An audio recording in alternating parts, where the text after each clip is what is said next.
সবাই বোর্ডটা দেখতে পাচ্ছ? জি ভাইয়া। ওকে, ঠিক আছে। দেখো, 8 নম্বর সৃজনশীলটা বই নিয়ে সামনে নিয়ে বসো, আমি আমার ফোন থেকে দেখে নিচ্ছি। দেখো কি বলা আছে। একটি সমান্তর ধারার প্রথম, দ্বিতীয় ও দশম পদ যথাক্রমে একটি গুণোত্তর ধারার প্রথম, চতুর্থ ও এখানে এখানে বইয়ের মধ্যে লেখা আছে মেবি 17তম পদের সমান, ঠিক আছে? কিন্তু এইটা অ্যাকচুয়ালি একটু ভুল লেখা আছে। কারণ আমরা যদি এখানে দেখাই, আমি তোমাদেরকে, এই যে এইখানে যে 17 কথাটা লেখা আছে, 17তম, এটাকে যদি আমরা 7 বলি, তাহলে হচ্ছে এই প্রশ্নগুলো ভ্যালিড হয়। 17তম বলা হইলে এই প্রশ্নগুলো আসলে ওইভাবে সলভ করা যায় না। তো এটা আমি মনে করতেছি এটা 7তম হওয়া উচিত। ঠিক আছে, বইয়ের মধ্যে মনে হয় একটু মিস্টেক হয়েছে। আচ্ছা, যাই হোক, আমরা এটাকে 7তম ধরে হিসাব করব। তোমরা কি আমার কথাটা বুঝেছো আমি কি বলছি? জি ভাইয়া। হ্যাঁ, ওকে। তো একটি সমান্তর দ্বারার প্রথম, দ্বিতীয় ও দশম পদ যথাক্রমে একটি গুণোত্তর দ্বারার প্রথম, চতুর্থ ও সপ্তম পদের সমান।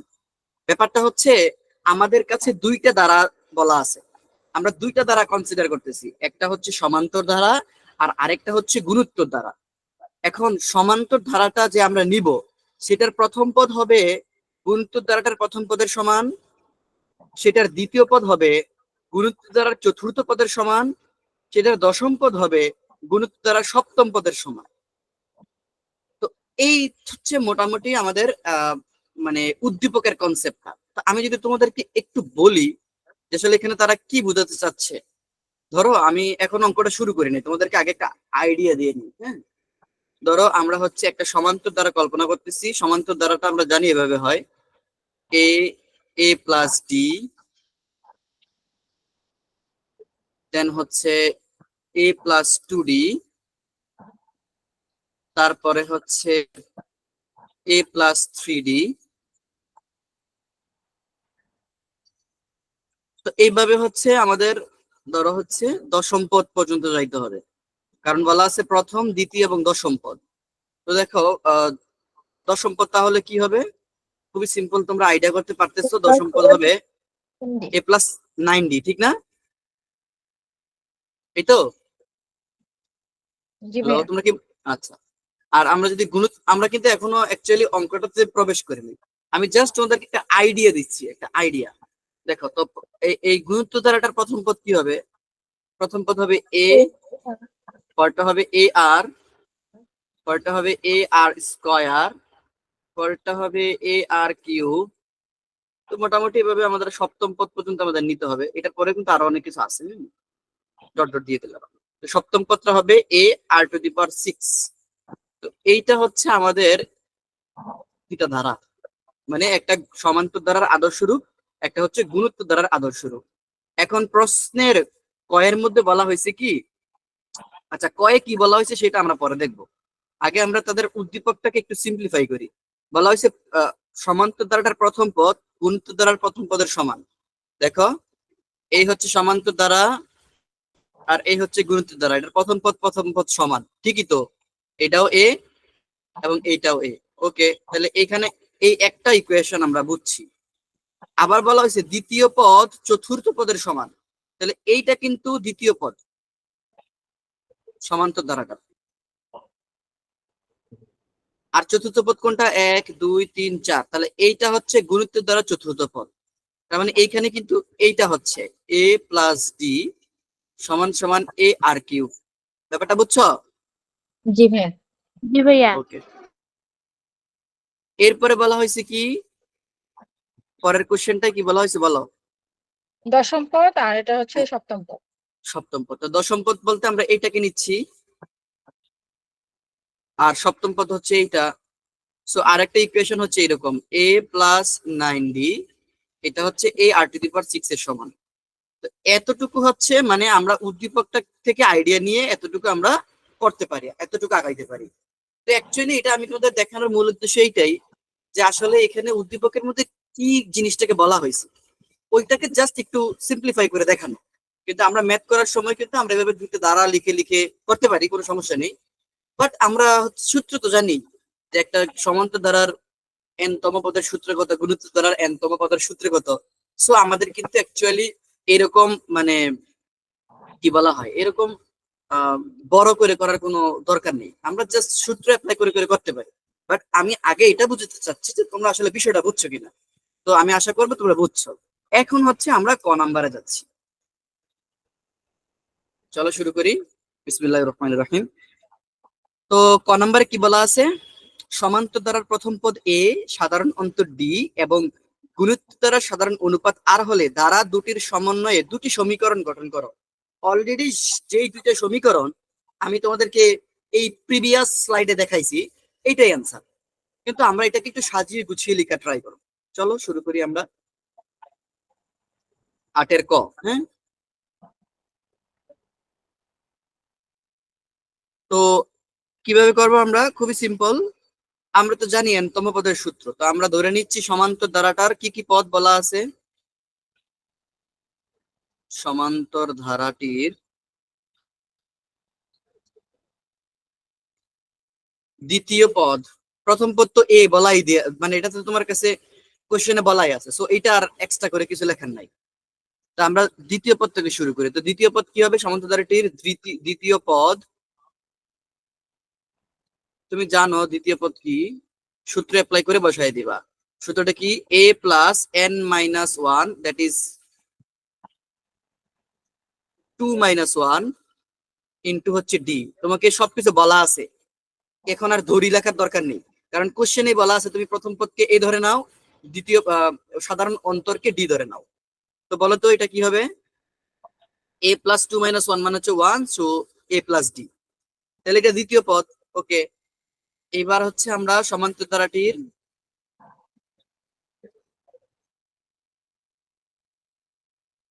সমান্তর ধারাটির দশম পদ। সো আমরা লিখবো দশম পদ। দশম পদ হবে হচ্ছে a প্লাস 10 - 1 ইন্টু হচ্ছে D, so it would be a plus 9d। Okay, তাহলে এই গেল হচ্ছে সমান্তর ধারার ব্যাপার। এখন আমাদের লাগবে হচ্ছে কি, গুণোত্তর ধারা। তো গুণোত্তর ধারার কি কি বলা আছে, বলা আছে হচ্ছে গুণোত্তর ধারার প্রথম পদ তো তারা বলেই দিছে এ, চতুর্থ পদ তো আমরা চতুর্থ পদ থেকে লিখি।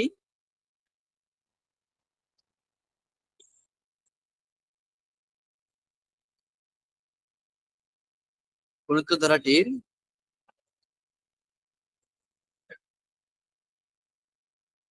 চতুর্থ পদ হচ্ছে a r to the power 4 - 1, so it must be a r cube। আচ্ছা, আর কি,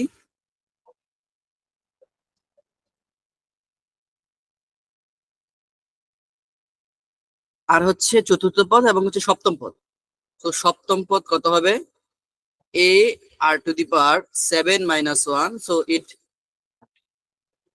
will be r to the power 6। এখন তোমাকে বলা আছে দুটো সমীকরণ গঠন করে দেখাও। তো কি বলা আছে কোশ্চেনে বলো, প্রথম পদ প্রথম পদের সমান, সো a সমান সমান a, এটা কোনো সমীকরণ হতে পারে না। সমীকরণ অর্থাৎ এই পাশে ওই পাশে দুটো আলাদা জিনিস থাকবে। আচ্ছা, এরপরে বলা আছে কি দ্বিতীয় পদ চতুর্থ পদের সমান, তো দ্বিতীয় পদ তো a প্লাস ডি, আর চতুর্থ পদ হচ্ছে কি a আর কিউ। সো আমাদের সমীকরণ দুইটা হবে, সুতরাং একটা হবে হচ্ছে a প্লাস ডি সমান সমান a আর কিউব, এটা হচ্ছে একটা সমীকরণ। আর আরেকটা সমীকরণ হবে হচ্ছে a প্লাস 9d সমান সমান a R to the power 6। বলো তোমরা বুঝছো কিনা। জি ভাইয়া। Okay, thank you. তাহলে ক number already we have solved. Okay, তাহলে আমি নেক্সট অঙ্কটাতে যাই না। জি ভাইয়া। ওকে, এবার দেখো খ নাম্বারের মধ্যে কি বলা হয়েছে, সাধারণ অনুপাত আর এর মান নির্ণয় করো। দেখো আসলে এখানে আমাদের কি বের করতে বলা হয়েছে, আমাদের তো আমরা ক নাম্বারে আমরা দুইটা সমীকরণ পাইছি, তো আমরা সেটা লিখতে পারি যে সমীকরণ দুইটা আসলে কি পাইছিলাম। আমরা ক হতে আমরা পাইছিলাম হচ্ছে, ক হতে পাই কি পাই, দুইটা সমীকরণ আমরা পাই। একটা সমীকরণ হচ্ছে a প্লাস ডি, দেখো এ প্লাস ডি সমান সমান হচ্ছে এ আর কিউব, এটা হচ্ছে আমাদের একটা সমীকরণ according to the answer of ক। আচ্ছা, এবার দেখো, এবং আমরা আরেকটা সমীকরণ পেয়েছিলাম, সেটা হচ্ছে এ প্লাস 9d এন্ড এটা হচ্ছে এ আর টু দি পাওয়ার 6 এর সমান। ওকে, দেখো এইখানে হচ্ছে আমাদের কাছে চাওয়া হয়েছে আর এর মান বের করো। অ্যাকচুয়ালি এইটা হচ্ছে একটা বীজগাণিতিক দুইটা সমীকরণ থেকে দুইটা চলকের মান বের করার মতো আর কি। অর্থাৎ ওই যে এক্স প্লাস ওয়াই এর মান দেওয়া আছে, এক্স মাইনাস ওয়াই এর মান দেওয়া আছে, এক্স আর ওয়াই এর মান বের করো, এরকম টাইপের ম্যাথ। তো আমরা যদি একটু এই দুটো সমীকরণের দিকে অবজার্ভ করি, আমরা দেখবো হচ্ছে এখানে তিনটা ভেরিয়েবল বা তিনটা চলক আছে। তিনটা চলক কি কি? একটা এ হচ্ছে এ, একটা হচ্ছে ডি, একটা হচ্ছে আর। তো আমাদের এই সমীকরণগুলোতে একটু অবজারভেশন করে এরকম একটা কাজ করা লাগবে, যেই কাজের মাধ্যমে আমরা হচ্ছে কি করতে পারবো, আমরা হচ্ছে যে আমাদের এই সমীকরণের কিছু চলকগুলোকে আমরা হচ্ছে ক্যান্সেল আউট করে দিতে পারি আর কি। ব্যাপারটা হচ্ছে এইরকম। তো চলো আমরা একটু যদি দেখি, এখানে হচ্ছে ডি, একটু দেখো, এখানে হচ্ছে ডি আর এখানে হচ্ছে 9d। তুমি যদি এই 1 নং সমীকরণটাকে 9 দিয়ে গুণ করে দাও, তাহলে কিন্তু এটা ডিটা 9d হয়ে যাচ্ছে। দেন তুমি যদি 1 নং থেকে 2 নং থেকে 1 নং বা 1 নং থেকে 2 নং বিয়োগ করে দাও, তাহলে কিন্তু 90 ক্যান্সেল আউট, মানে কাটাকাটি চলে যাবে। দেন তোমার সমীকরণের মধ্যে হচ্ছে শুধু এ আর আর পরে থাকবে। দেন আমরা কোন ভাবে আর এর মানটা নিয়ে আসতে পারবো। আমি আশা করি এই জিনিসটা তোমরা ধরতে পারছো, ঠিক আছে? অথবা আরেকটা কাজ করা যায়, আমরা এখানে ডিটাকে ক্যান্সেল আউট করতে যাচ্ছি, সো আমরা যদি এই সমীকরণটাকে 9 দিয়ে ভাগ করে দেই, তাহলেই তো হচ্ছে কি হচ্ছে যে এই 9 কাটা যেয়ে শুধু এখানে ডি থাকছে আর এখানে ডি। দেন এই সমীকরণ দুটাকে বিয়োগ করলে আমরা ডি কাটা কেটে ফেলতে পারি। তো আমরা কি করবো, আমরা এত কঠিনে যাব না, আমরা হচ্ছে 1 নং সমীকরণটাকে 9 দিয়ে গুণ করে দিব। দেন হচ্ছে 1 নং থেকে আমরা 2 নং বিয়োগ করে দিব, শেষ। তো আমরা কি করতে পারি দেখো, আমরা হচ্ছে এখন যেটা করব, আমরা 1 নং সমীকরণকে 2 দ্বারা গুণ করব, 9 দ্বারা গুণ করব, তার মানে 9 ইন্টু 1 নং সমীকরণ, বা শুধু 1 নং লিখো। দেন এটা থেকে আমরা 2 নং বিয়োগ করব, তো বিয়োগ 2 নং। এই জিনিসটা আমরা এখানে লিখছি, এটাকে এখন আমরা ম্যাথমেটিক্যালি প্রকাশ করলেই অঙ্ক শেষ।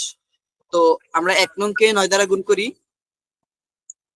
তো 1 নংকে যদি আমরা 9 দ্বারা গুণ করি, তাহলে হচ্ছে দেখো এই পাশে হচ্ছে এ প্লাস ডি, সুতরাং এটা হয়ে যাবে হচ্ছে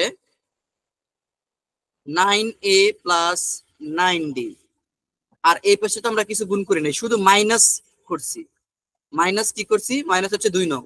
তো এই হচ্ছে এ, দেখো তুমি যদি মাইনাস করো 2 নংকে, ধরো এটা হচ্ছে আমাদের 9 ইন্টু 1 নং, মাইনাস হচ্ছে 2 নং, 2 নং হচ্ছে কি এ প্লাস 9d। ওকে, যেহেতু আমরা এই পাশে করছি, সো ওই পাশেও আমাদের করতে হবে। তো ওই পাশেও কি সেম ভাবে আমরা হচ্ছে 9 ইন্টু 1 নং, তো 9 ইন্টু 1 নং যদি আমরা করি, তাহলে হচ্ছে 9a আর কিউব, 9a আর কিউব, মাইনাস হচ্ছে 2 নং, 2 নং এ কি আছে, 2 নং আছে এ আর টু দি পাওয়ার 6। সিম্পল, শেষ। আমরা জাস্ট এখন ক্যালকুলেশন করব। দেখো আমরা কিভাবে করি, ব্র্যাকেট গুলো উঠায় দাও, তাহলে হচ্ছে 9a প্লাস 9d, মাইনাস দিলে কিন্তু ব্র্যাকেট উঠাইলে সামনে যেটা মাইনাস আছে, সো চিহ্নগুলো হচ্ছে ঘুরে যাবে, মাইনাস 9d। আর এইখানে দেখো 9টা এ আর কিউব আছে, এখানে হচ্ছে minus A R to the power 6। আমরা এইখানে একটা এ কমন নিতে পারি, যেহেতু এখানেও এ আছে এখানেও এ আছে, সো এটা হচ্ছে 9 আর কিউব মাইনাস হচ্ছে আর টু দি পাওয়ার 6 থাকলো। এবার দেখো তো, এই যে 9d আর হচ্ছে 9d কাটাকাটি চলে গেল, আর এখানে কি আছে বলতো, 9a মাইনাস এ, 9টা এ থেকে একটা এ বিয়োগ, তার মানে আমাদের 8 পড়ে থাকবে হচ্ছে 8a। আচ্ছা থাকলো, এইখানে এখন কি থাকবে, a 9 r cube minus r to the power 6। এখন দেখো দুই পাশ থেকে এও কাটা চলে গেল, তার মানে আলটিমেটলি আমাদের কি থাকতেছে, আসলে কিছুই না, থাকতেছে হচ্ছে এই পাশে থাকবে হচ্ছে 8, আর এই পাশে থাকবে হচ্ছে 9r³ মাইনাস r⁶ বুঝছো? তো এখানে জি তো আর ভাইয়া। জায়গা ধরতেছে না, আমরা এই লাইন থেকে হচ্ছে পরের পেজে লিখবো, এই যে এই লাইন থেকে, মনে রাখো। জি ভাইয়া। ওকে,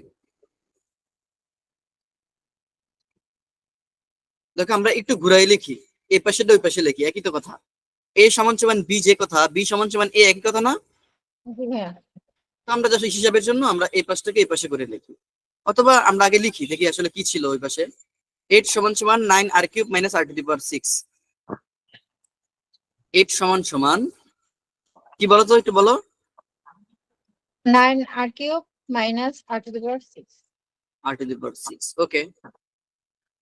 এখন দেখো আমরা হচ্ছে সবগুলো এই পাশে নিয়ে আসি, তাহলে হচ্ছে r⁶ মাইনাস r³, আর এখানে তো +8 ছিলই, এই +8 সমান সমান 0। বলে এটা বুঝছো কিনা, এই লাইনটা বুঝছো কিনা?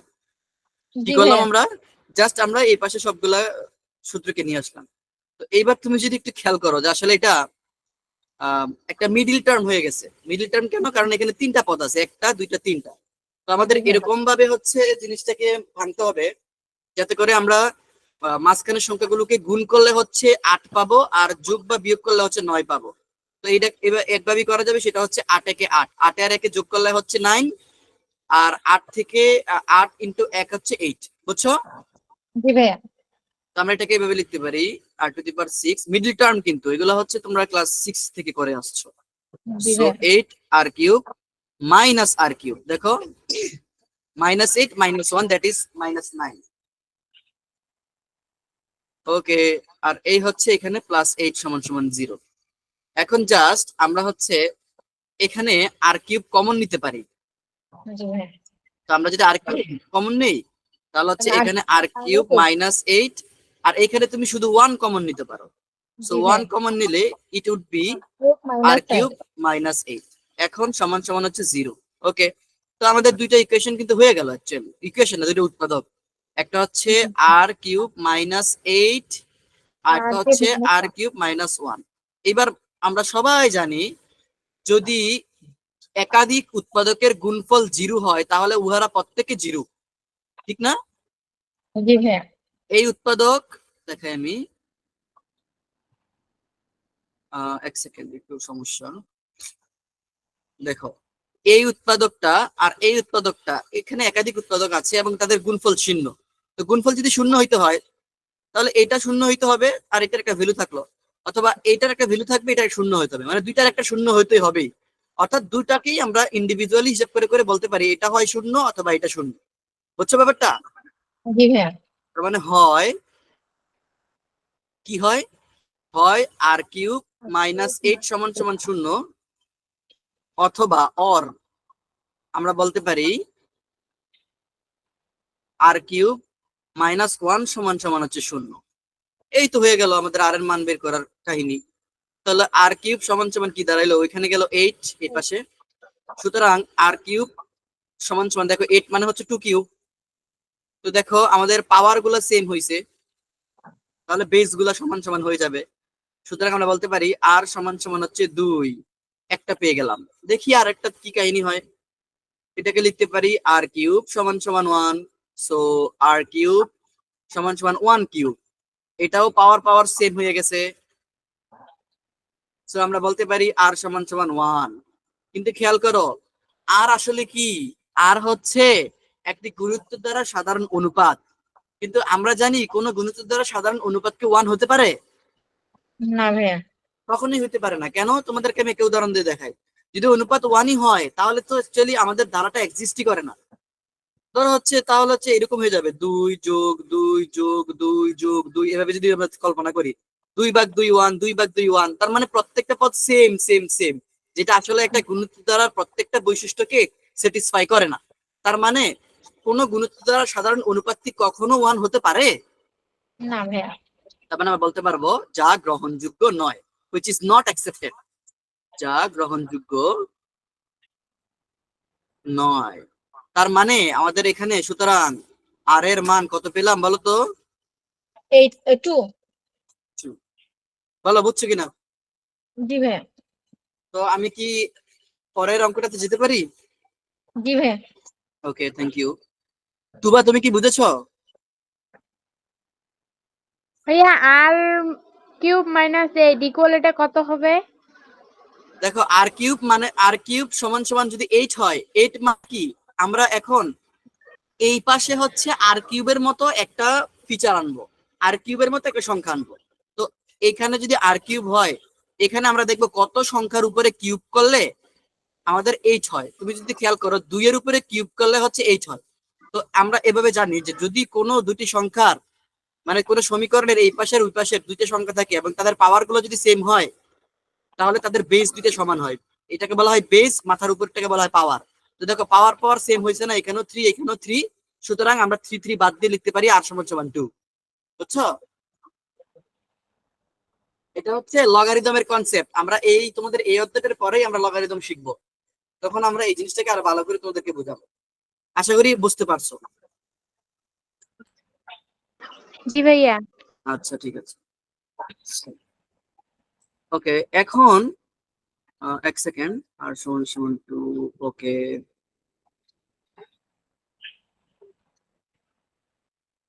আচ্ছা, এবার 8-এর খ নাম্বার, গ নাম্বার। তো গ নাম্বারে যাই আমরা। গ নাম্বার আসলে কি বলা হয়েছে?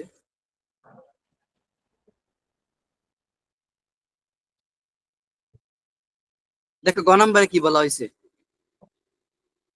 বলো তো? গ নাম্বারে কি চাওয়া হয়েছে? আমার বই চলে গেল, দাঁড়াও এক সেকেন্ড। গুণোত্তর ধারাটি আহ, দশ দশতম পদ 5120 হলে এ ও ডি এর মান নির্ণয় করতে। ওকে, তার মানে কি বলা হয়েছে? এ আর ডি এর মান বের করতে বলা হয়েছে, ঠিক না? জি ভাইয়া। এটা তো আসলে কোনো ম্যাথই না। দেখো, আমি করে দিই। তারা এক সেকেন্ড, আমার বইটা হচ্ছে ফোনে টিপ লাগে চলে গেছে, আমি আবার একটু বের করে নিই যাতে আমি সরাসরি দেখতে পারি। দাঁড়াও এক সেকেন্ড।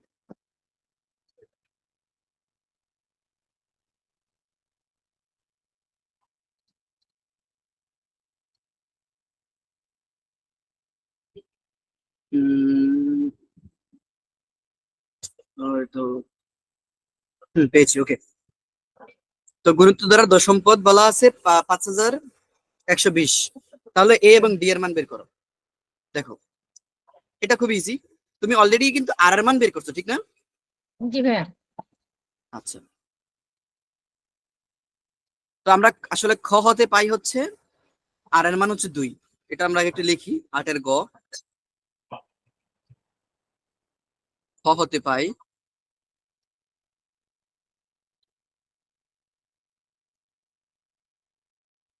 আর সমান সমান হচ্ছে 2। ওকে, এখন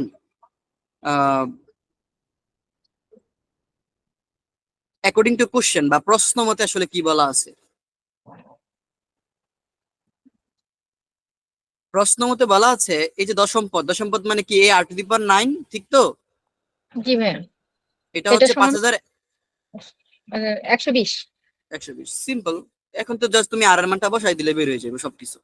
তো আর এর মান হচ্ছে 2 টু দি পাওয়ার 9, মানে আর এর মান 2, তো আর 9 মানে হচ্ছে 2 টু দি পাওয়ার 9। বুঝছো না? জি ভাইয়া। 5120। এখন আমরা এটাকে এই পাশে রাখবো। 5120, দেখো 2 টু দি পাওয়ার 9 কত জানো? 2 টু দি পাওয়ার 9 করো, তোমার অ্যান্সার আসবে হচ্ছে 512। ঠিক আছে, 2 এর উপরে 9 আচ্ছা, দাও। তো 512 আসলে এখানে তো এটা গুণ আছে, এখানে কি হয়ে যাবে বলতো? ভাগ হয়ে যাবে না? ভাগ হয়ে যাবে। জি ভাইয়া। তো একদম সিম্পল, বের হয়ে গেল। এখন ভাগ করে দাও। বাকি 5120 কে 10 512 দ্বারা ভাগ করলে 10 হবে, সিম্পল। 10। তাহলে এর মান পেয়ে গেলাম না আমরা? জি ভাইয়া। এখন বলা হয়েছে ডি এর মান বের করতে। তো ওই যে আমাদের এ ডি একটা ইকুয়েশন ছিল, আমরা ওই একটা ইকুয়েশনে বসাই দিলে চলে। দুইটা ইকুয়েশন আচ্ছা, পাইছিলাম তো আমরা, নাকি? জি ভাইয়া। তো আমরা দুইটা ইকুয়েশন পাইছিলাম। দেখো, বলো তো প্রথম ইকুয়েশনটা বলো কত ছিল? এ plus d equal a R Q. তাহলে আমরা প্রথম এক নং এ বসাই নাকি? জি ভাইয়া। ইচ্ছা, তুমি চাইলে 2 নং এ বসাইতে পারো, নো প্রবলেম, একই অ্যান্সার আসবে। তো এক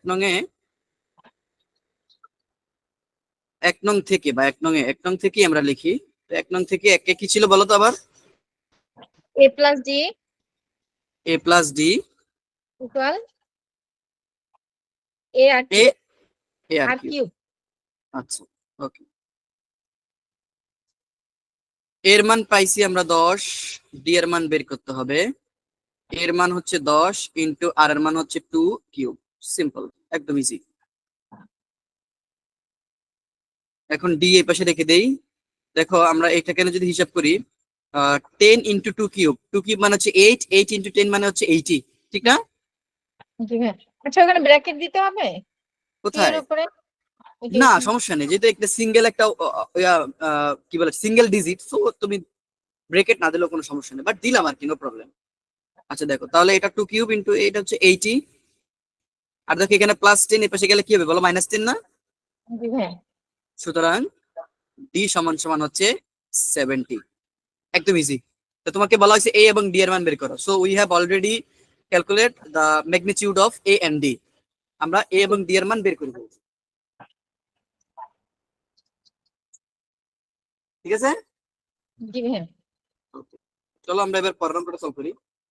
জি। আমরা আমাদের ইকুয়েশন থেকে সব বের করে ফেলছি, এ ডি আর, এখন কোনো চিন্তাই নেই। বলছে সমান্তর দ্বারাটির প্রথম 20টি পদের সমষ্টি বের করো।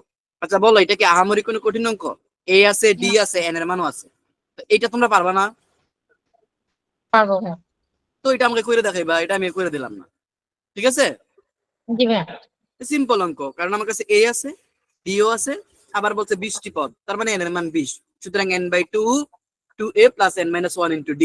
We must apply this formula and just input the value and we will get the answer. ঠিক আছে? জি ভাইয়া। Okay, thank you. তো আমরা হচ্ছে এবার 9 নাম্বার অঙ্কটাতে যাব। তুবা তুমি কি পারবে গ নাম্বারটা? জি ভাইয়া পারবো। ওকে, থ্যাংক ইউ। অবশ্যই আমাকে জানাবা, না পারলে কিন্তু আমি সলভ করে দিব, হ্যাঁ, এটা কোনো মানে ব্যাপার না। আচ্ছা দেখো, এবার বলা আছে 9 নম্বর অঙ্কটার দিকে তাকায়ও, এটা কিন্তু খুবই কনসেপচুয়াল একটা অঙ্ক আমার মতে, এটা একটু বুঝতে হয়। কি বলা আছে? একটি সমবাহু ত্রিভুজ আঁকো। আমি কিন্তু তোমাদেরকে অলরেডি আইডিয়া দিয়ে ফেলছি সমবাহু ত্রিভুজ কি, মনে আছে? জি ভাইয়া। তো আমি কিন্তু এখন আর সমবাহু ত্রিভুজ নিয়ে কথাবার্তা বলবো না। সমবাহু জি ত্রিভুজ ভাইয়া। কি আমরা জানি, যে ত্রিভুজের 3টা হচ্ছে বাহু থাকবে এবং সেই 3টা বাহু ইকুয়াল হবে, ঠিক না? জি ভাইয়া। ওকে, আচ্ছা এইবার আমরা একটা কাজ করব, আমরা একটা কনসেপ্ট আগে শিখবো।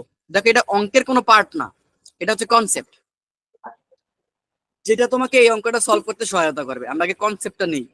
ধরো আমরা একটা ত্রিভুজ আঁকছি এবং সেটা সমবাহু ত্রিভুজই হইতে হবে, ব্যাপারটা এরকম না। আমরা এখন যেই কনসেপ্টটা এখানে এস্টাবলিশ করব, সেই কনসেপ্টটা প্রত্যেকটা ত্রিভুজের জন্য একই। সো সমবাহু ত্রিভুজ হোক, বিষমবাহু হোক, সমদ্বিবাহু হোক, for every triangle this concept is applicable. Clear? জি ভাইয়া। ওকে, তো দেখো সেই কনসেপ্ট আসলে কি। ধরো এটা হচ্ছে আমাদের একটা ত্রিভুজ, আমরা কি করলাম, আমরা হচ্ছে এই ত্রিভুজটার এখানে একটা মধ্যবিন্দু পাইবো এবং এইখানে একটা মধ্যবিন্দু পাবো যদি আমরা নেই। এখন আমি যদি এই দুইটা মধ্যবিন্দুকে যোগ করে দেই, তাহলে আমি এখানে এই দুইটা মধ্যবিন্দুর একটা সংযোজক সরলরেখা পেলাম না? জি ভাইয়া। তোমরা মনে রাখবে, এই যে কোন ত্রিভুজের আমি কথাটা লিখে দিব, কোন ত্রিভুজের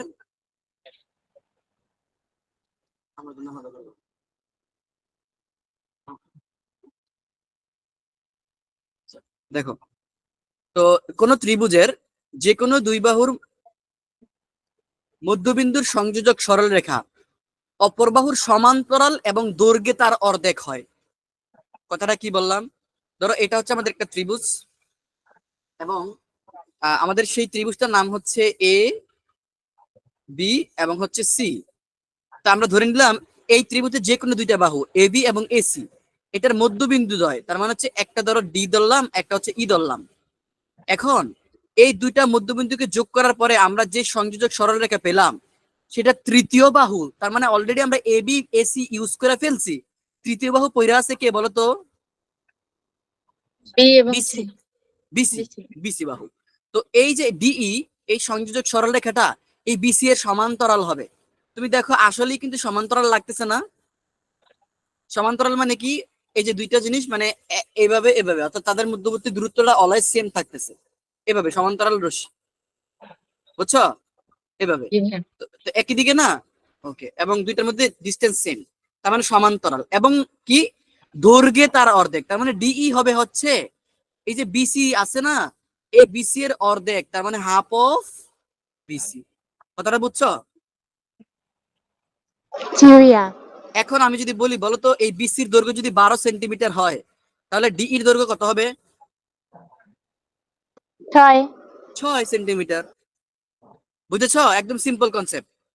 জি যদি ভাইয়া। আমরা কনসেপ্টটা বুঝে ফেলি, তো এখন ম্যাথটা করা আসলে কোনো ব্যাপার না, ম্যাথটা হচ্ছে আমরা খুব ইজিলি করে ফেলতে পারবো। কনসেপ্টটা বুঝছো তো নাকি? জি ভাইয়া। তো জি ভাইয়া। কনসেপ্টটা কি? কনসেপ্টটা হচ্ছে, আমি লিখে দেই, যে কোনো ত্রিভুজের যে কোনো ত্রিভুজের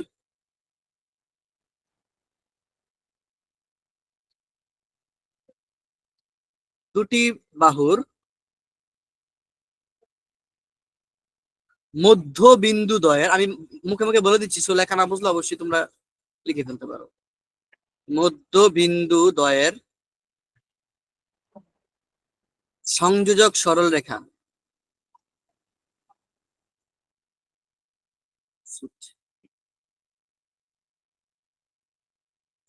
তৃতীয় বাহুর সমান্তরাল ও দৈর্ঘ্যে তার অর্ধেক। M I clear? জি ভাইয়া। ওকে, এই কথাটা আমরা হচ্ছে অঙ্কের মধ্যে খাটাবো, অঙ্কের মধ্যে কাজে লাগাবো। ওকে, লেটস সলভ 9। আমরা 9 নাম্বারটা এখন সলভ করবো। কনসেপ্ট আমরা শিখে ফেলছি। অঙ্কগুলো আসলে এভাবে শিখতে হয় অ্যাকচুয়ালি। আমরা অ্যাকচুয়ালি আগে কনসেপ্ট শিখবো, কনসেপ্টটাকে বুঝবো, দেন হচ্ছে অঙ্কের মধ্যে অ্যাপ্লাই করবো। বাট আমি সরাসরি তোমাকে অঙ্ক করাইলে জিনিসগুলো হচ্ছে যে মানে একটু কষ্টকর হয়ে যাবে, বা এটা নিয়ম না, আসলে এভাবে বোঝানো উচিত না। দেখো, একটি সমবাহু ত্রিভুজ আঁকো। ওকে, আঁকলাম। আচ্ছা, আমরা একটু পরে আঁকতেছি, তারপরে দেখি কি বলে। এর বাহুগুলোর মধ্যবিন্দুর সংযোজক করে আরেকটি সমবাহু ত্রিভুজ আঁকো। তার মানে ব্যাপারটা যদি আমি ভেবে স্টার্ট করি, আমি দেখাই। ধরো এই হচ্ছে আমার একটা সমবাহু ত্রিভুজ।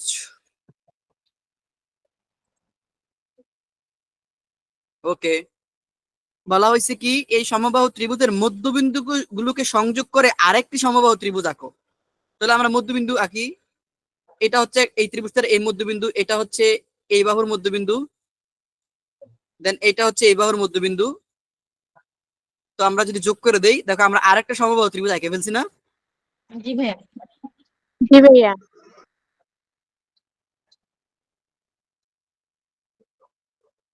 তাহলে আমরা নামকরণ করতে পারি। দাঁড়াও দেখাই, আমি নামকরণ করে ফেলি। ধরো আমরা হচ্ছে বড় ত্রিভুজটার নাম দিলাম হচ্ছে এ বি সি। আমরা একটু এখানে সরি, এ বি সি, এটা আমাদের বড় ত্রিভুজ ছিল। এটার ভিতরে আমরা একটা পিচ্ছি ত্রিভুজ আঁকছি, সেটাকে আমরা বলতে পারি D E F. D E F. Okay, question পরে পড়ি কি বলছে। পরে বলা হয়েছে কি, ওই ত্রিভুজের আরেকটা ত্রিভুজ আঁকে এইভাবে পর্যায়ক্রমে 10টি ত্রিভুজ আঁকো। ও মাই গড, 10টা ত্রিভুজ আঁকতে বলছে। তো আমাদের পক্ষে তো আসলে এতগুলো আঁকা সম্ভব না, আমরা 3-4টা এঁকে দেখাই দিই। এভাবে ডট ডট দিয়ে দিলে বোঝা যাবে যে আসলে আমরা 10টা পর্যন্ত আঁকছি। ব্যাপারটা বুঝছো? জি ভাইয়া। তাহলে এবার এটার মধ্যে বিন্দু যোগ করি আমরা। 10টা আঁকতে বলা হয়েছে। আজাইরা মানুষ তো কোশ্চেন একটা দিয়ে দিচ্ছে 10টা। আচ্ছা দেখো, এবার হচ্ছে আমরা এইভাবে যোগ করলাম। দেখো এভাবে তুমি আবার কি করবা, তুমি হচ্ছে ধরো হচ্ছে এখানে আবার হচ্ছে এগুলার মধ্যবিন্দু দিয়ে দিয়ে হচ্ছে যে এভাবে এভাবে এভাবে এভাবে 10টা। কয়টা কয়টা অঙ্কন করা বলো তো? 10টা। কিন্তু আমাদের কি এখানে 10টা দেখানো সম্ভব? না সম্ভব না। ভাইয়া। তো আমরা আসলে কি করতে পারি, আমরা যে শেষ ত্রিভুজটা আঁকলাম এটা আসলে ডট ডট দিয়ে দেই, তাহলে বুঝতে যাবে যে আমরা আসলে 10টা আঁকছি। ঠিক আছে?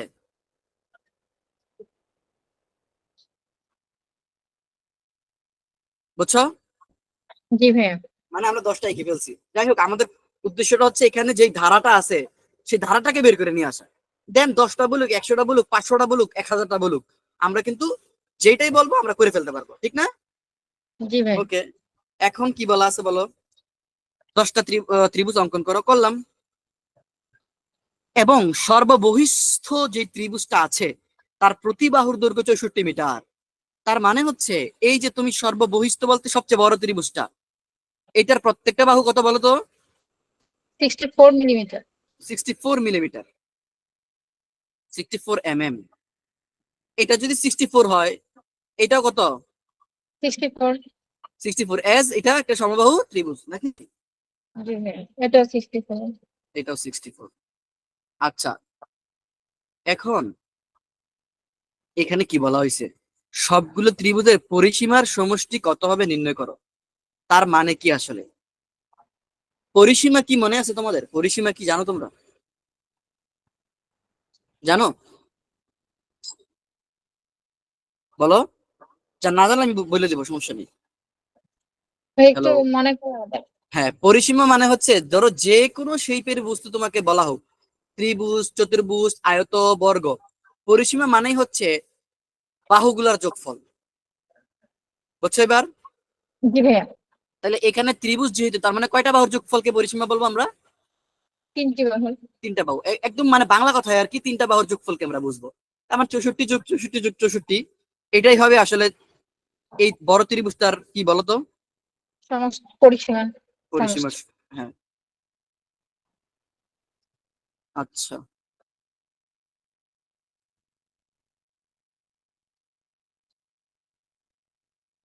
এক সেকেন্ড। আচ্ছা, এবার দেখো, এবার আমার কাছে ক্যালকুলেটর আছে কি? আচ্ছা, ঠিক আছে, ওকে। এখন আমরা যদি বড় ত্রিভুজটার, আমরা হচ্ছে বড় ত্রিভুজটার যদি হচ্ছে পরিসীমা হিসাব করি, তাহলে কত হবে বলো? 64 যোগ 64 যোগ 64 না? বলো। জি ভাইয়া। 64 যোগ 64 যোগ 64, সো একটু যদি হিসাব করি, সো ইট উড বি 192 নাকি? জি ভাইয়া।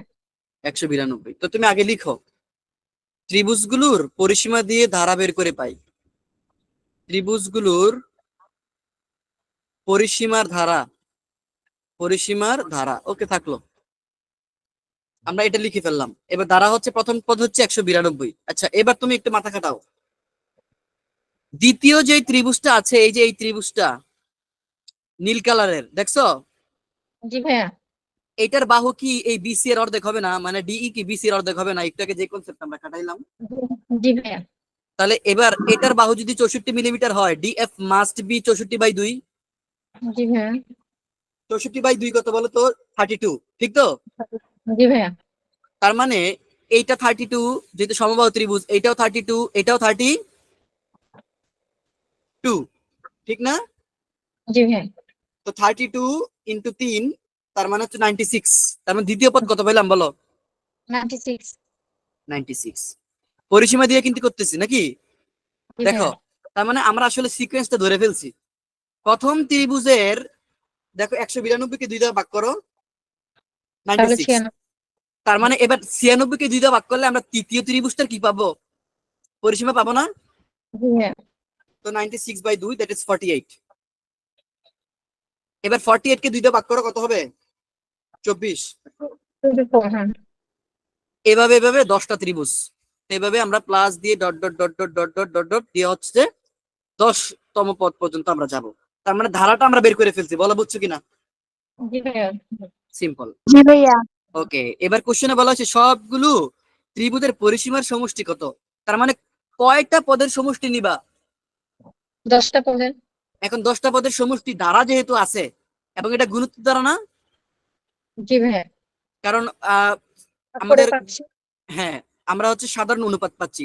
এখানে এ বলতে হচ্ছে 192, আর বলতে হচ্ছে 96/192, সো হাফ। এবার 10টা পদের সমষ্টি বের করা কি আসলে আহামরি কোনো কঠিন কিছু?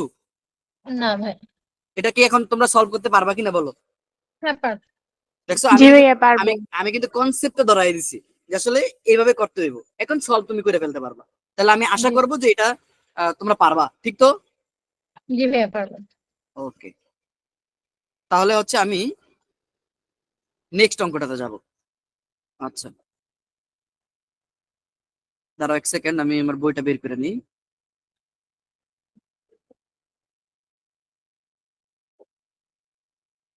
এটার আমি অ্যান্সারটা বলে দিই। হ্যাঁ, এটার অ্যান্সারটা হবে মেবি,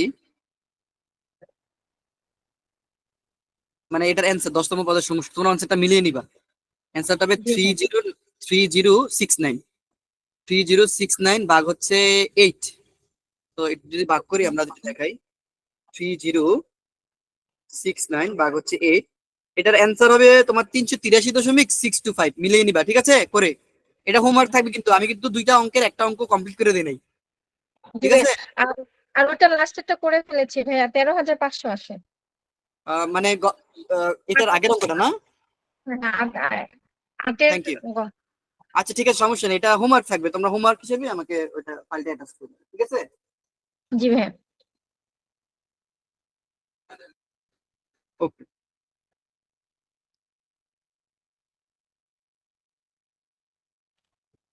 আচ্ছা, এবার 10 নম্বর অঙ্কটার দিকে তাকাও, আমি এটা বই থেকে বের করে দেখাই।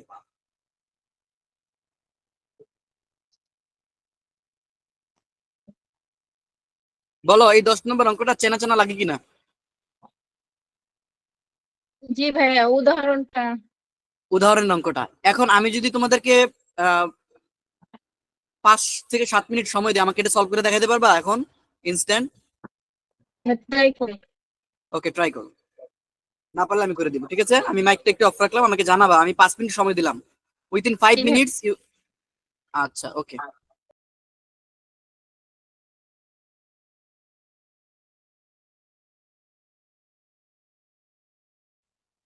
কত আসছে বললা? 0.254।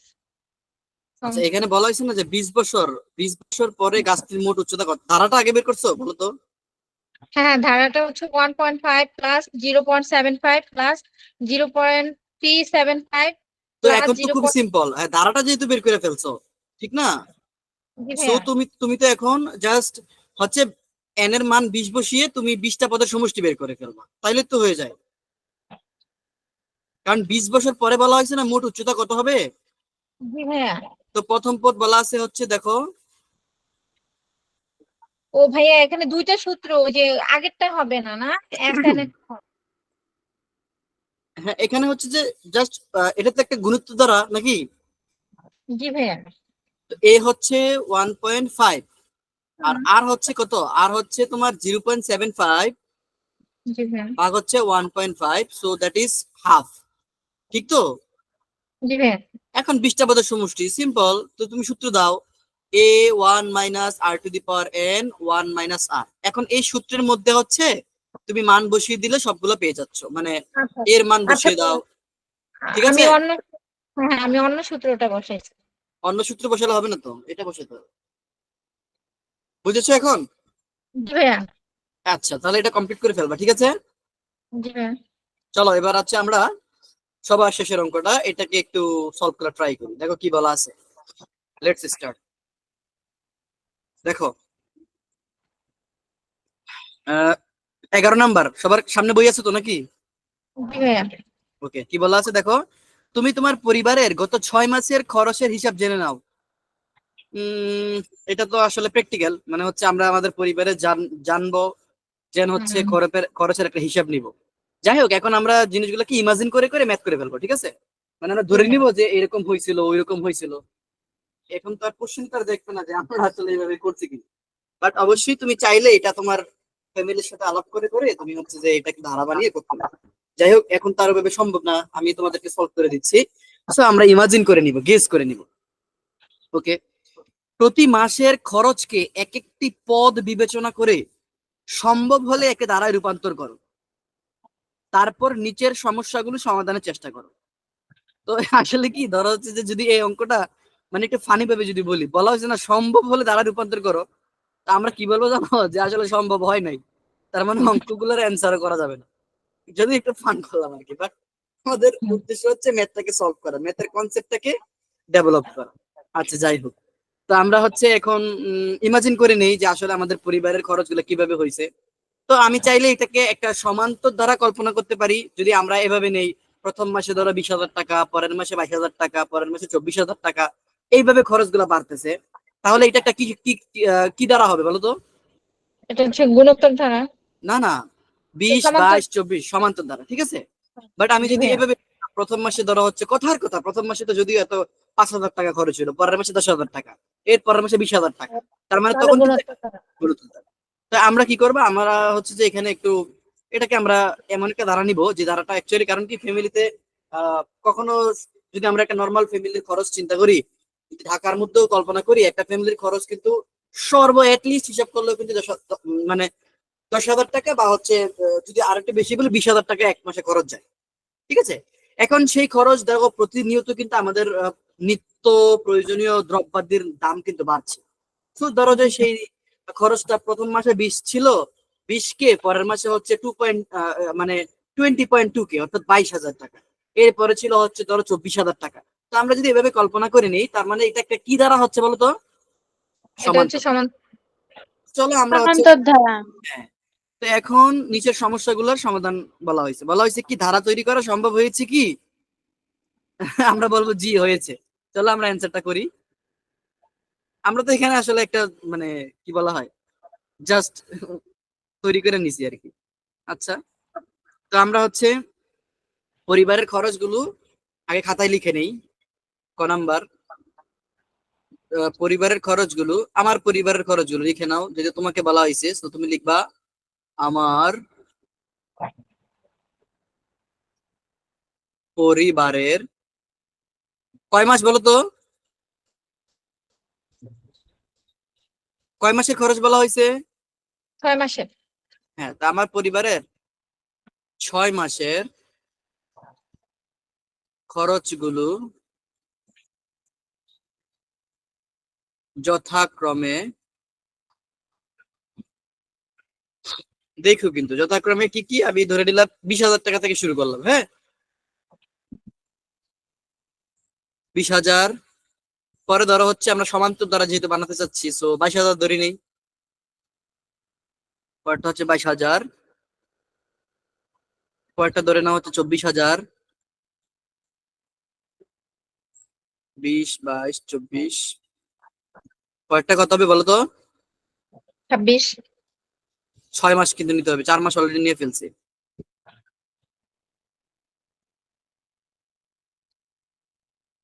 এই তো নাকি? জি ভাইয়া। এখন কোশ্চেনে বলা হয়েছে কি ধারা তৈরি করো। তো ধারাটি হলো, আমরা তো অনুক্রম লিখলাম আর কি, মানে আগে হিসাব গুলো লিখে নিলাম। সুতরাং ধারাটি হলো, জাস্ট কি করবা, যোগ যোগ দিয়ে লিখে দিবে নাকি? জি ভাইয়া।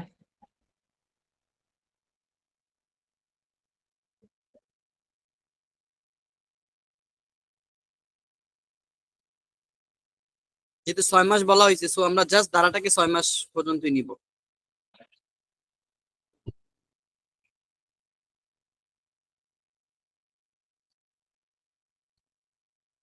ওকে, দেখো, তো এখন এটা হচ্ছে 28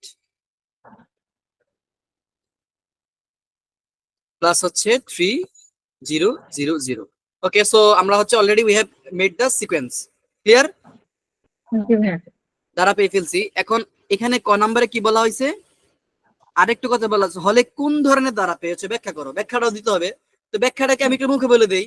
তুমি লিখবা আমার পরিবারের দ্বারাটি হচ্ছে একটি সমান্তর দ্বারা। কারণ কি বলো, সমান্তর দ্বারার কনসেপ্ট কি?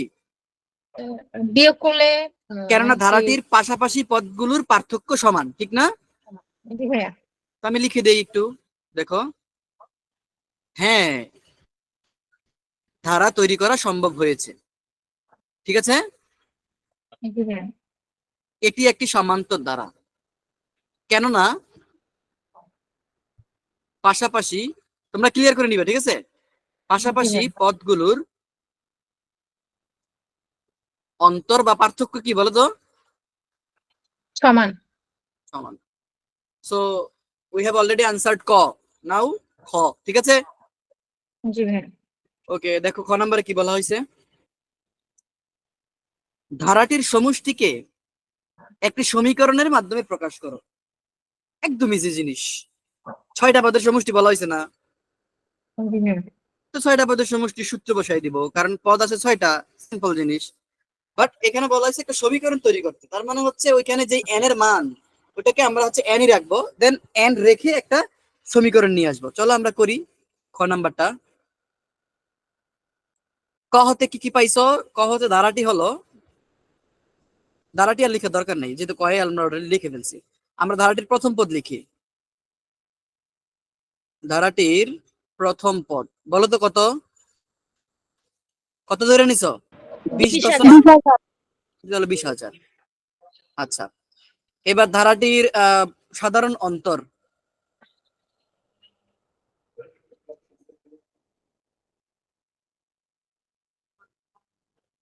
2,000 না জি ভাইয়া।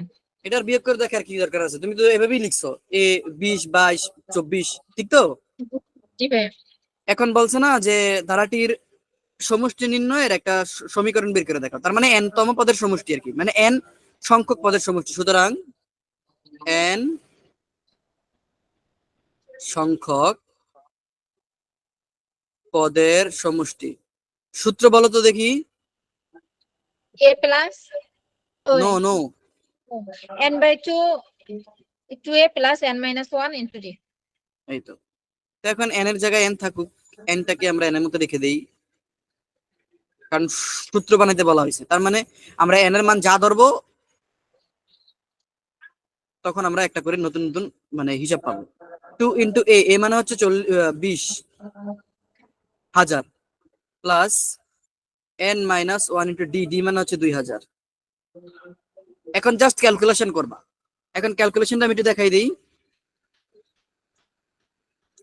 20 ইন্টু 2 মানে 40,000 ঠিক না জি ভাইয়া। আর এখানে দেখো এই n এর সাথে 2 গুণ যাবে 2,000 এই তো তো এখন আমরা নেক্সট পেজে যাই হিসাব দেখাচ্ছি কিন্তু হ্যাঁ সমান সমান দিয়ে তাহলে হিসাবটা কি হবে জাস্ট হিসাব নো প্রবলেম ওকে n/2 তো ভিতরে ছিল হচ্ছে 40,000 প্লাস 2,000 n মাইনাস 2,000 তার মানে 40,000 থেকে 2,000 বিয়োগ দ্যাট ইজ 38,000 আর ছিল হচ্ছে প্লাস 2,000 n এখন এটাকে একটু কিউট করে লিখি কিউট করে কিভাবে লিখবো এই 2 তো নিচে গুণ হবে জি ভাইয়া। আর উপরে থাকবে হচ্ছে দেখো n ইন্টু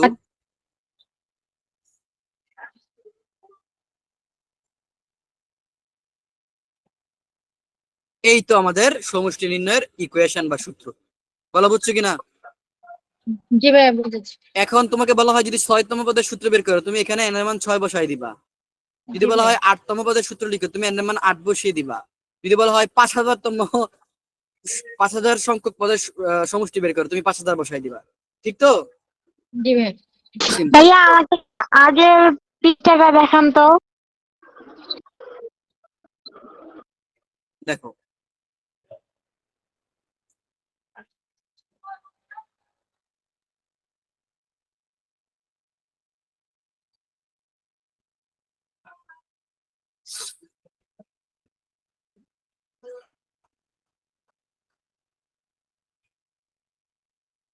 ক্লিয়ার তো আমি যাব সামনে আচ্ছা পরে ভাইয়া স্ক্রিন তো দেখা যাচ্ছে না। আমার স্ক্রিন কি দেখা যাচ্ছে না জি ভাইয়া দেখা যাচ্ছে। তোমার মনে হয় নেট প্রবলেম হ্যাঁ তুমি একটু পরে দেখে নিও হ্যাঁ আমি হচ্ছে নেক্সট অঙ্কটাতে যাই সময় সময় আছে সমস্যা নেই সলভ করা যাবে ওকে দেখো এটা কত নাম্বার এটা ছিল খ নাম্বার, ছিল এটা গ নাম্বার। আচ্ছা আচ্ছা গ নাম্বার দেখো তো গ নাম্বারে কি বলা হয়েছে আসো আমরা হচ্ছে আগে ধারাটা একটু লিখে নিই আগে ধারাটা সামনে থাকলে আমাদের অঙ্কের বুঝতে সুবিধা হবে বলো তো ধারাটা কি 20,000 প্লাস 22,000, তারপর 24,000, 26,000 এরকম। আচ্ছা okay, এটা হচ্ছে আমার ধারা এখন বলা হয়েছে কি পরবর্তী 6 মাসের মোট সম্ভাব্য খরচ কত হবে তা নির্ণয় করো দেখো ব্যাপারটা হচ্ছে কি এই যে আমরা এখানে যদি আমরা পুরোটাই কমপ্লিট করি ধারাটা তাহলে হচ্ছে 24 এরপর হচ্ছে 26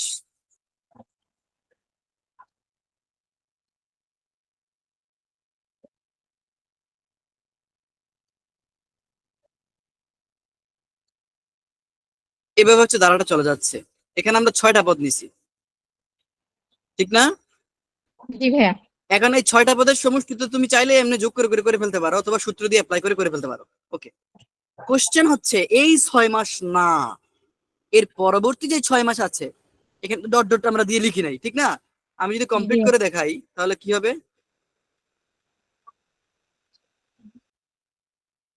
32, 34, ঠিক না? এটা লিখবো, এটা লিখবো ভাইয়া। না না, লিখো না, আমি বলতেছি। আমরা না লিখে কি করতে পারি? 36, এভাবে হচ্ছে 38, দেন হচ্ছে 40। ওকে, একটু বুঝাই দিই আমি, দেখো। এখন পরবর্তী 6 মাস বলতে আসলে কি এই কয়টা পদের যোগফল না? জি ভাইয়া। এখন তুমি তো এটা ধারা থেকে মানে কি বলা আছে, মানে ব্যাপারটা হচ্ছে কি আহ, খুব কম সংখ্যক মাস, মাত্র 6 মাস, এই কারণে তুমি জাস্ট এভাবে ধারাটা বসে বসে হিসাব করে করে ফেলতে পারছো। কিন্তু যদি অনেক মাস বলা হতো তাহলে কি তুমি এভাবে করতে পারতা? না ভাইয়া। তো এখানে অবশ্যই আমাদেরকে ম্যাথের কনসেপ্ট অনুযায়ী করতে হবে। তো সেটা কি, জি সেটা বোঝার জন্য দেখো, তুমি যদি এখন বলো ভাইয়া আমরা হচ্ছে পরবর্তী 6 মাস, তো তো এটা তো এন এর মান আমরা এ এ আমরা জানি, দেন হচ্ছে আমরা সাধারণ অন্তরও জানি, দেন আমরা 6 বসিয়ে এন এর মান করে ফেলবো। কিন্তু অ্যাকচুয়ালি তুমি যদি এই এভাবে করো, তুমি আসলে প্রথম 6 মাসের হিসাব করতেছো, ঠিক না? জি ভাইয়া। কিন্তু তোমাকে বলা হয়েছে কি পরবর্তী 6 মাস, তার মানে তুমি এইভাবে করতে পারো। ধরো হচ্ছে এখন তো তা না, তুমি হয়তো বা ধারাটা জানো যে এখন প্রথম পদ কোনটা ধরবা বলো তো? 32,000। 32,000। 32,000। হ্যাঁ, দেন হচ্ছে সাধারণ অনুপাত কত ধরবা? সাধারণ অন্তর তো একই থাকবে নাকি? দুই থাকবে, ঠিক না? জি ভাইয়া। দেন হচ্ছে তুমি অঙ্কটা সলভ করবে। এইটা একটা পদ্ধতি হইতে পারে। আরেকটা পদ্ধতি কি হইতে পারে, তুমি একটা কাজ করতে পারো, একদম তুমি যদি এই ধারাটা এভাবে শুরু না করো, এখন তো এখানে প্রথম 6 মাস বলা আছে, ধরো হচ্ছে তুমি ধারাটা এভাবে শুরু করো নাই, তুমি ওই 6তম পদ লিখেই জাস্ট ডট ডট দিয়ে দিছো, তো তুমি কি করবে, একদম একটানা 12 মাসের হিসাব করে ফেলবা। দেন 12 মাস থেকে তুমি প্রথম 6 মাস বিয়োগ করে ফেলবা, তাহলেই তো হচ্ছে পরবর্তী 6 মাসের হিসাব তুমি পেয়ে যাচ্ছ না? জি ভাইয়া। বুঝছো ব্যাপারটা? তুমি কি কনসেপ্টটা বুঝছো কিনা, আমার কথাটা বুঝছো কিনা, আমি কি কি বলতে চাচ্ছি বলো তো? হ্যালো? হ্যাঁ, আমাদের প্রথম আমরা হচ্ছে একটানা 12 মাস বের করে ফেলবো, ঠিক আছে? জি ভাইয়া। একটানা 12 মাস বের করলে তো আমাদের ধারা এটাই থাকবে, প্রথম পদ হচ্ছে এত, আর সাধারণ অনুপাত হচ্ছে আমরা যেটা জানি 2000। জি এখন এটা হচ্ছে একটানা 12 মাস। দেন আমরা প্রথম 6 মাসের হিসাব করবো, কারণ প্রথম 6 মাসে হয়তো কিন্তু প্রথম পদ বেশি থাকবে, ঠিক না? জি ভাইয়া। দেন ওই 12 মাস থেকে 6 মাসের হিসাব বিয়োগ করলেই তো আমরা পরবর্তী 6 মাসের হিসাব পেয়ে যাচ্ছি। ক্লিয়ার? জি ভাইয়া। এই তো, তো আমরা এইটাই করব আসলে। আমরা কেন মানে একটানা 6 মাস করতে পারতেছি না? একটানা করতে হইলে হচ্ছে আমাদের এই 30-এর পরে যে 32, এই 32কে আমাদের প্রথম পদ ধরে অঙ্ক করতে হবে। জি ভাইয়া।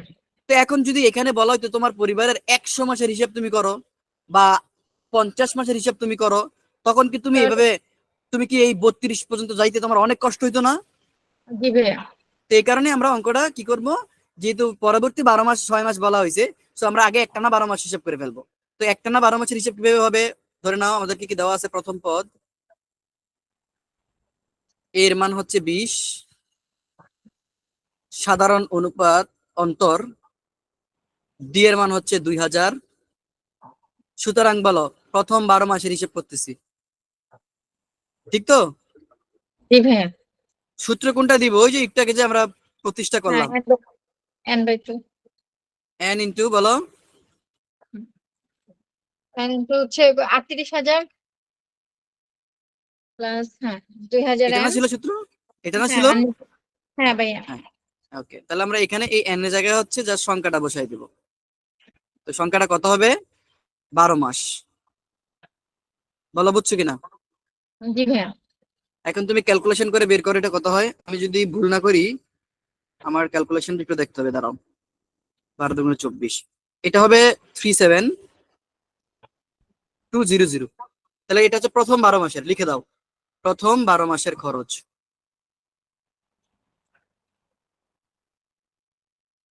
মোট খরচ। বুঝেছ? জি ভাইয়া।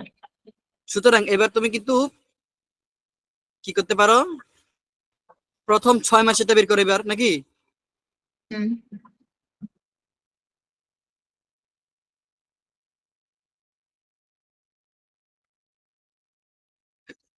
তো প্রথম 6 মাস কি হবে, S6 নাকি। জি ভাইয়া। তাহলে 6 ইন্টু 3800 প্লাস 200 ইন্টু 6 বাই হচ্ছে 2। আমি যদি ভুল না করি আমাদের এই হিসাবটা হবে হচ্ছে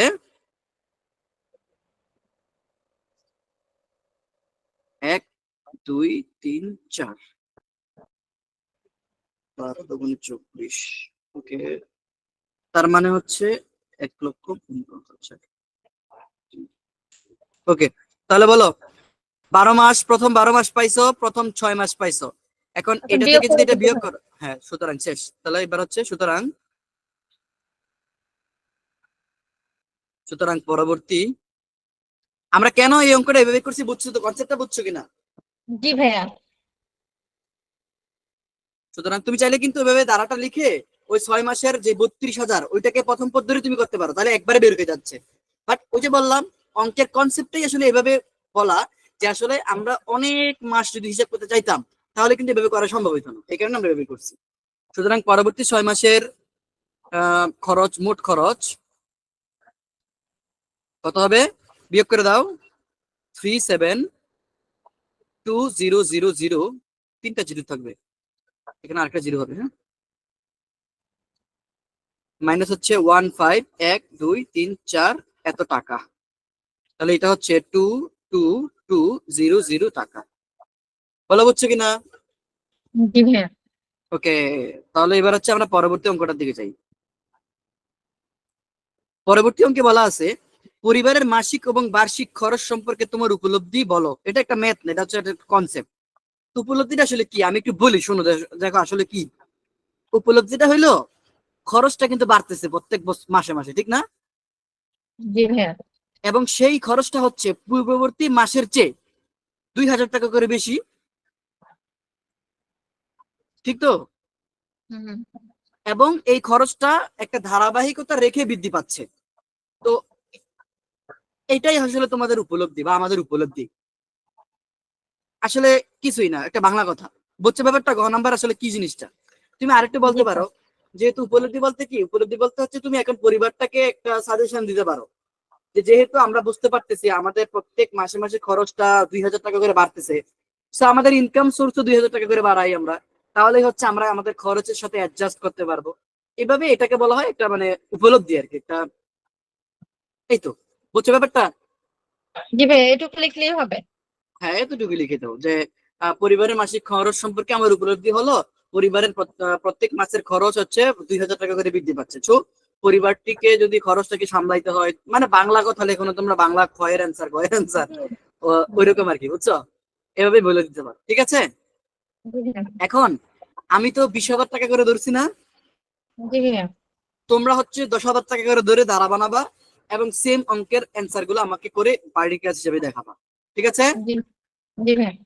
ওকে, আজকে এই পর্যন্তই, দেখা হচ্ছে পরের ক্লাসে। এই পর্যন্ত সুস্থ এবং ভালো থাকো, এবং আমরা নেক্সট ক্লাসে এই অধ্যায়ের উপরে হচ্ছে 15 থেকে 20 নাম্বারের একটা এমসিকিউ টাইপের এক্সাম নিব, মানে ক্লাস টেস্ট, ঠিক আছে।